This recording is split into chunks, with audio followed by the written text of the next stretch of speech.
So our first question, how do you envision fulfilling your role as chief pastor to the clergy of this diocese? What would that pastoral support look like? And how would you encourage the clergy to come to you? Thank you. I've had the, is this on? Yes. Okay, great to know. There you go. Okay. I've had the privilege to serve in 3 different dioceses, but when I came to San Diego, I had this dramatic cultural change. Several clergy called me, wrote me, took me to lunch and said, "Hi, Janine, we really want to get to know you." And I thought, oh, is that how it happens? I had easy access to my bishop, Jim Mathis. One time I had a hairy situation. He was driving to the airport for the House of Bishops meeting, and he called me and he said, "I've got a half hour to talk." And that half hour, he took care of me. He said, "I'll send you a sample letter. Call me and let me know how it goes." I could get a meeting with him within a week's time. And then he left, and Catherine Jeffert Shorey arrived. And I thought, what's the chance of getting to talk to the former presiding bishop? She is incredibly accessible via phone, text message, appointments. I call and say, "Any way to talk to Catherine in the next 2 weeks?" "Well, you can talk to her tomorrow." That kind of access is amazing. And this diocese is a very similar size to San Diego. It allows for camaraderie and a mutual giving between bishop and clergy, the deacons and the priests of the diocese. And it's been those friendships and the fellowship with all the clergy in my diocese has been incredibly helpful and enriching. We collaborate on a number of efforts. I called another vicar today because a member of my church died, and I said, "I'm in a walkabout. Can you please go to see this person?" And he did it for me because he's a friend. One of the things I know as clergy person is that we tend not to rest as much as we encourage our church members to rest. And so one of the reasons that priests and deacons don't always go on retreats and vacations and sabbaticals and so on is because they can't afford to. You want to go to a cool retreat in New York, it's going to cost a lot of money. And so for people who cannot afford it, who are paying off their student loans, I'd like to make it possible to fund retreats and rest. It's 3 minutes? Okay. And to encourage them to reach me however they want to reach me, whether they want a cup of coffee in their town or whether they want to come to my office. Thank you. What do you think of the current strategic plan for the diocese? How would you see yourself leading the collaborative effort to continue to renew this plan? And do you have a vision for where God might be calling ECR next? One of the ways you know you have a good strategic plan is that you actually achieve some of the things in the strategic plan, sometimes actually sooner than you thought you would finish them, and you want to renew it. So you have decided to sort of re-up and refreshen your strategic plan, but keep a lot of your fundamental goals very similar. And I think that that's a sign that you're on the right track already, that you found it so life-giving and so empowering to the members of the diocese that they achieved it. That's a great sign. I think the other thing that can be said about strategic plans in general is that we used to say in corporations and in the church that strategic plans were for 5 years out or 10 years out. But more and more corporations are looking at 3-year strategic plans because the world is changing so quickly that they feel that they need to reassess and measure how they're doing in a shorter amount of time and recalibrate if necessary. So I'm very impressed with the fact that you liked your strategic plan so much that you're deciding to continue with a lot of it. I think one of the things that excites me is the vision that you already have for the care for creation, for looking at the church in the 21st century and what it might look like. I'm impressed that you spent some time discerning that you need a diocesan position called the Curator for Emerging Communities. I'm even more impressed that you funded it. Because as anybody in this valley knows, when you want to invent something new, you need venture capital to make it happen. My vision for where God might be calling ECR next has to do with another part of your existing strategic plan that I think can be amped up, and that is helping the church to be more multicultural. It requires calling leaders from more multicultural contexts, and if those people don't actually already exist in your church, then you go to wherever they are, and you create relationships with them, and you become important in their lives, and then you offer them opportunities to serve. And in those opportunities to serve, they and others around them will say, you are a leader, and we encourage you to be a part of our church and a part of the goals of our life. I still have time on this one. Yeah. Okay, then I'm going to end now so people can have extra questions. Thank you.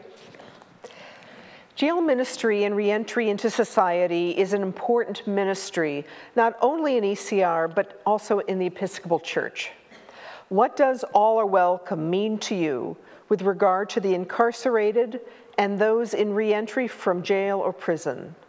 Does your answer change if they are a sexual offender or if their crime was violent? Please explain. When my church went through a strategic planning process 2.5 years ago, we came up with our first strategic goal, which is to offer the radical welcome and love of Jesus Christ to all people. And to my surprise, we got some pushback from some church members who said, all people?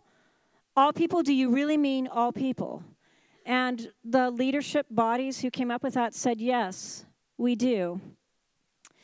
There are challenges, of course, when somebody is a convicted sexual offender or a convicted violent offender and they want to be a part of the church body.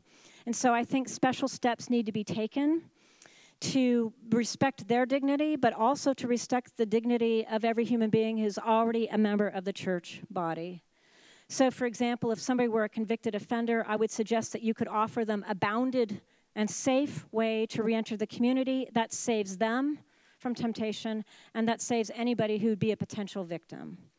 We have worked on a situation recently in San Diego where the church had a committee of people who were aware of the situation, and the person who wanted to join the church was invited into conversations with them and was given the ways in which they could participate and the ways in which they could not participate. They could not be anywhere around children, ever.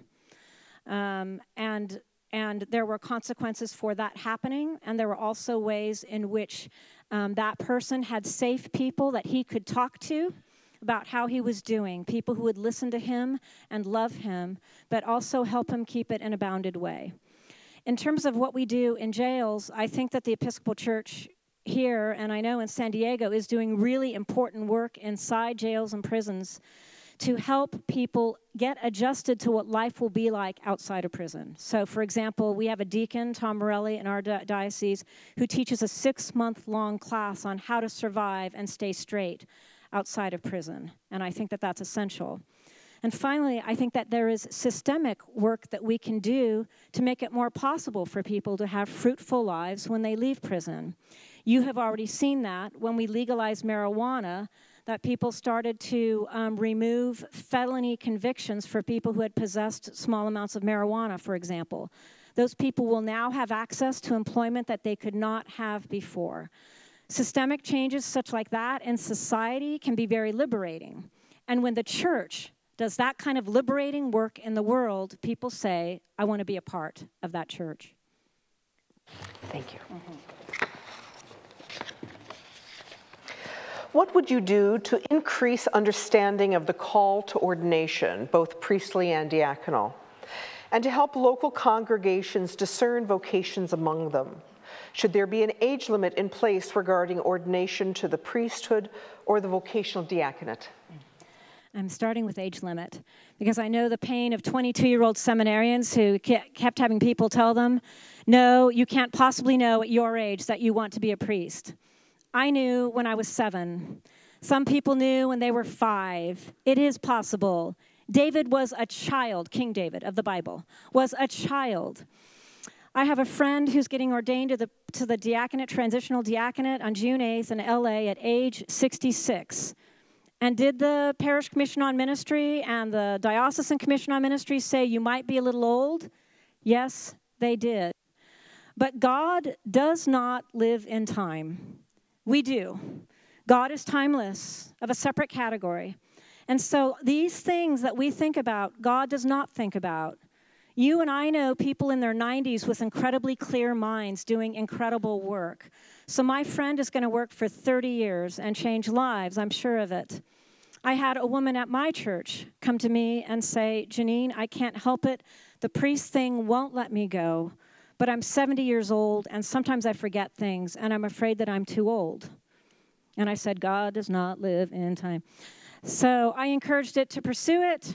The Bishop Catherine Jeffert Shorey encouraged to pursue it, and she is starting with the Commission on Ministry. I have no doubt that she will be a gift to the church.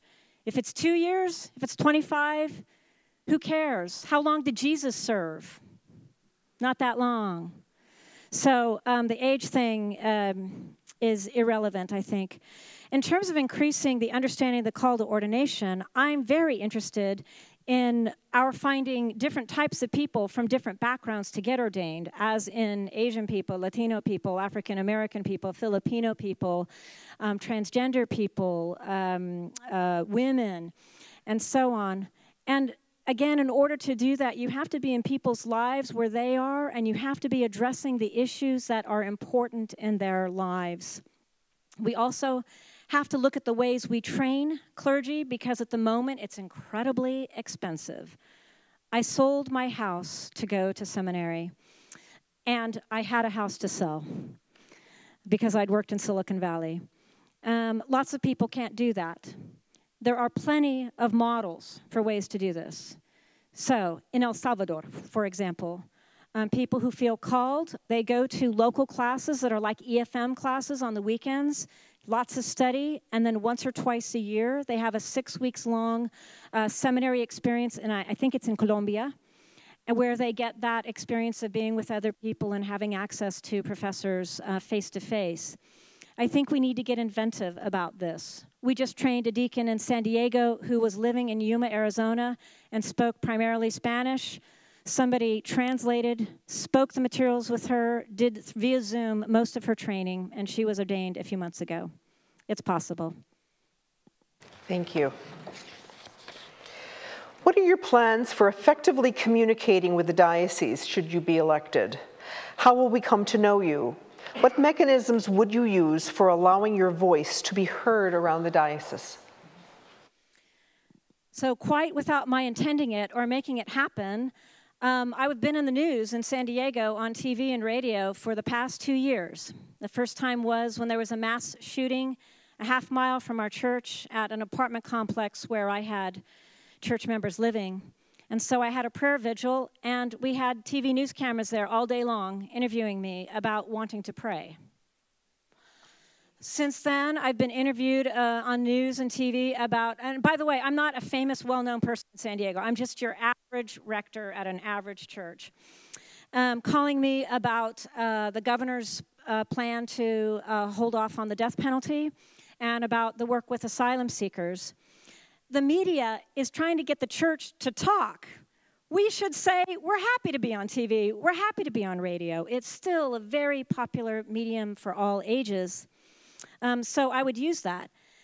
Also, the advantage of those forms of communication is that they're communicating with the whole diocese, as in Palo Alto to Arroyo Grande, not all the people who identify as Episcopalian and have given us their email address. You're getting a much broader audience, and that is how you get the word out about who we are and how they can be a part of it. The Zoom has been life-changing for me, and I know for many people in this room, for the Episcopal Public Policy Network of California, where we do all our work via Zoom. It allows us to have real relationships with one another, do transforming work. It allows young parents to be on committees because they can be home with a sick child and participate. It allows elderly people who can't be out driving late at night to be doing committee work.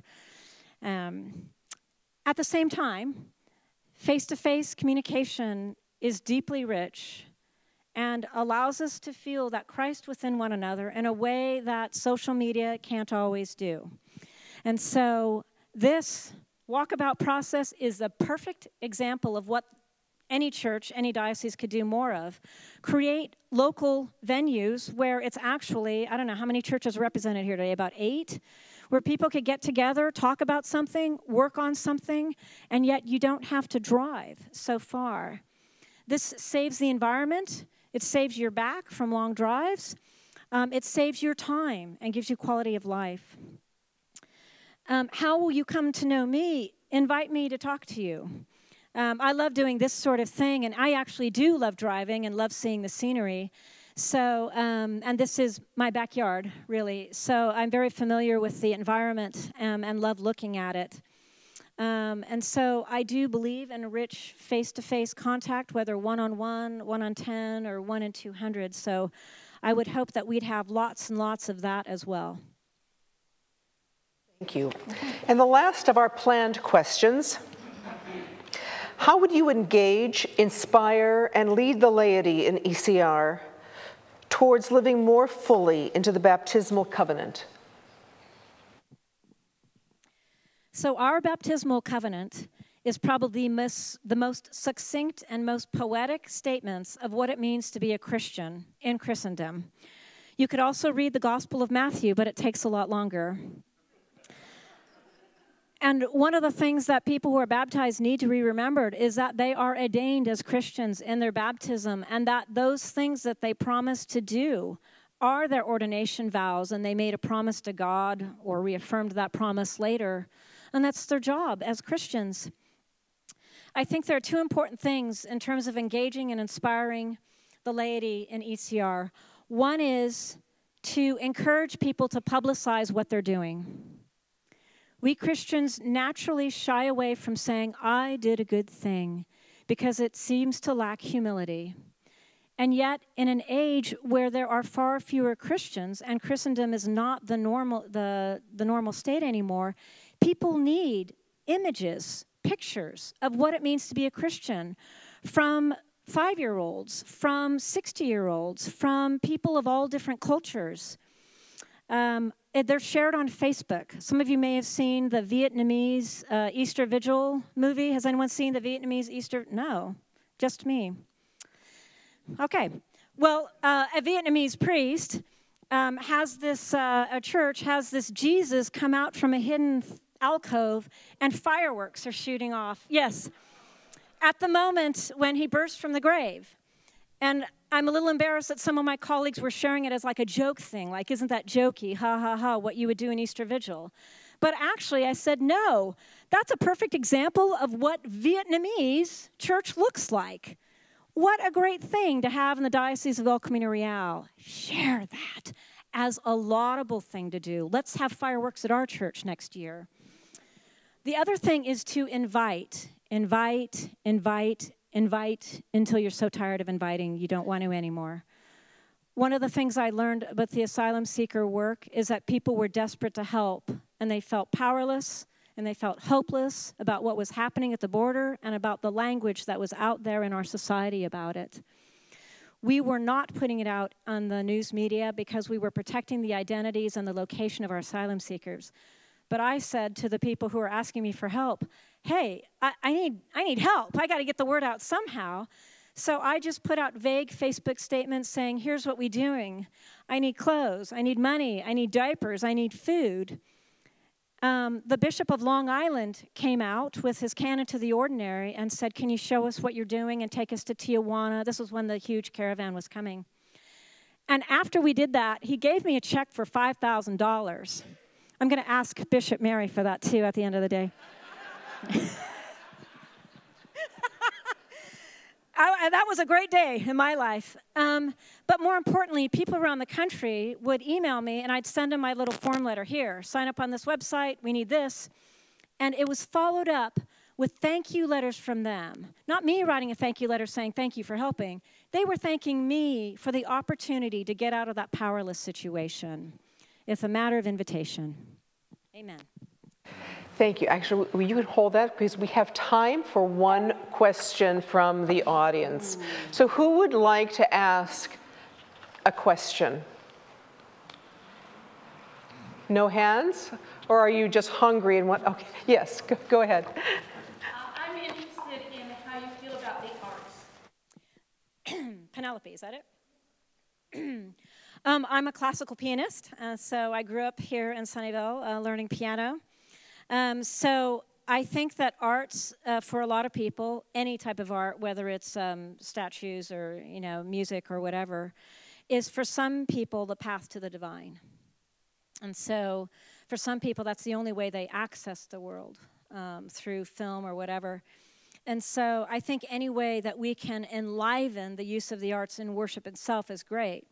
But also any way that we can encourage people to pursue their path with God through the arts is also life-changing. I was just interviewing a young person who came across the country to interview for a position at my church, and I was going to suggest that we go to Balboa Park to the Museum of Art there because I have a membership.